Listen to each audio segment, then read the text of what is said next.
kugira ngo umuntu agukoreho wumva ushatse imibonano mpuzabitsina nuko agukora ku gice cyo kumabere. Noneho ndagira ngo mbwire buriya hari abagabo benshi barongora abagore bari kubonka amabere. Wowe none yo mugabo ariko kurongora konsa amabere bigufasha iki cyangwa ubyumva mu buhe buryo? Sha ibyishimo mba mfite ibyishimo bidasanzwe tubushake buteye ubwoba. Uvuga ngo noneho n'ubundi bikuzamurira ubushake bw'imibonano mpuzabitsina. Yego.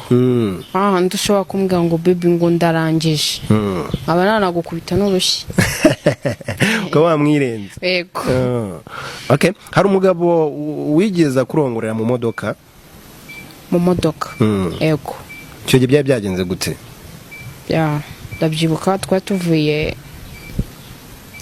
i Remera. Nyine turi ubuhayi bw'inzoga kwifata biranga bibera mu modoka.